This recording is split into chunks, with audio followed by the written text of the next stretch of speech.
ছাদের বাগান থেকে আজকে একসাথে অনেকগুলো ডাটা হারভেস্ট করব। ছাদে ছোট বড় মিলে অনেকগুলো ডাটা শাক হয়েছে।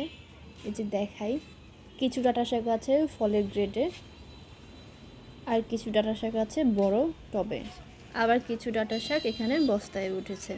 আর এই সাইডটাতে লেবু গাছের নিচে উঠেছে কয়েকটা ডাটা। এই যে এখানে লেবু গাছের নিচে 5-6টা আছে, আর এখানে পেঁপে গাছের সাথে আছে কয়েকটা।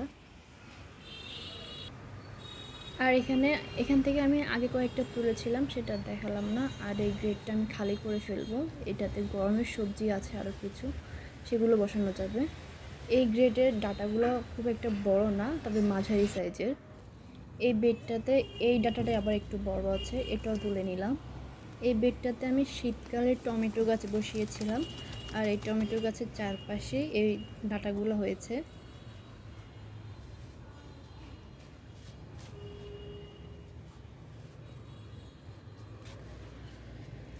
তারপর এখানে কিছু আছে বস্তার মধ্যে। আর এই ডাটাগুলোর কিন্তু আমি বীজ ফেলিনি। এগুলো আগে আমাদের একটা বড় ডাটা গাছ ছিল, ওই গাছ থেকে বীজগুলো শুকিয়ে ছাদে পড়েছিল। তো যখন ছাদ ঝাড়ু দিয়েছিলাম তখন সেই ময়লাগুলো যখন বস্তার মাটিতে ফেলেছিলাম বা বিভিন্ন জায়গায় ফেলেছিলাম, সেই ময়লার সাথে বীজ এসেছিল। আমাদের ছাদের ম্যাক্সিমাম ডাটা শাকই সেই বীজ থেকে হয়েছে, খুব একটা বীজ ফলানো লাগে নাই। শুধুমাত্র ফলের যে গ্রেডগুলো আছে, ওখানে 3টা ফলের গ্রেডের মধ্যে ডাটার বীজ ফেলেছিলাম।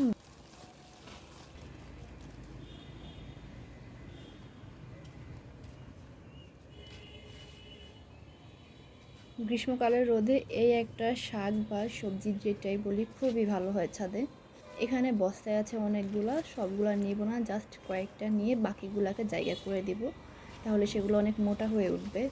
আর এই সাইডের টবে 1-2টা আছে, আর কিছু উঠতেছে সেগুলো ছোট, সেগুলো নেব না। এই বস্তা থেকে কয়েকটা তুলে নেব। ডাটার শিকড়গুলো অনেক শক্ত হয়, তোলা যায় না। পর্যাপ্ত পরিমাণ জায়গা পেলে এই ডাটার শিকড়গুলো অনেক ছড়ায়।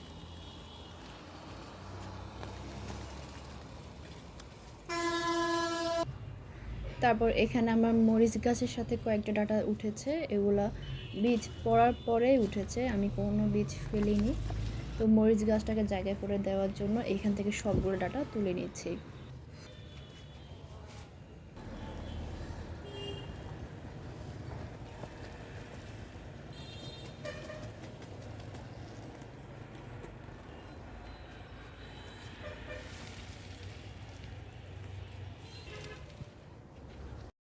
ওই সাইডটাতে রোদের মধ্যে ভালোই ডাটা হয়েছিল, আর এই সাইডটাতে কিছুটা ছায়া পড়ে, এটা তো অনেক ভালো ডাটা হয়েছে এই সাইডে।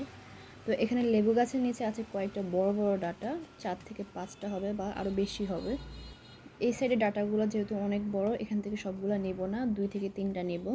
মাঝে মাঝে দেখা যায় ডাটার যে শাকটা আছে, পাতাটা আছে, ওটা কুঁকড়ে যায়।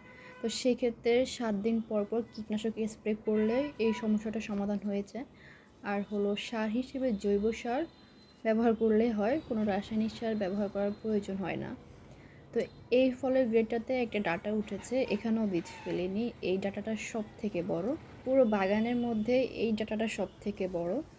এটা আমি চিচিঙ্গা গাছ বসিয়েছিলাম, সেই চিচিঙ্গা গাছের সাইড দিয়ে উঠেছে। আর এই বড় ডাটাটার শিকড় অনেক শক্ত ছিল, উঠানোয় খুব ঝামেলা ছিল। এই ডাটাটা তুলতে গিয়ে আমার চিচিঙ্গা গাছেও অনেকটা আঘাত লেগেছিল। এই তো উঠিয়ে ফেললাম। এই যে দেখাই, অনেক বড় ডাটা, সব থেকে বড়টা সাইজের একটা ডাটা হলে মোটামুটি একটা সবজি রান্না করা যায়। তো আর কোনো ডাটা নিব না। আর এখানে আছে কয়েকটা ডাটা, এই ডাটাটার সাইজ একদম বিশাল। এই ডাটাগুলো যদি আমি কয়েকদিন রেখে দিই, একদম এটার মতোই অনেক বড় হবে। তো এই তো আর কোনো ডাটা নিব না, অনেকগুলাই তুলেছি।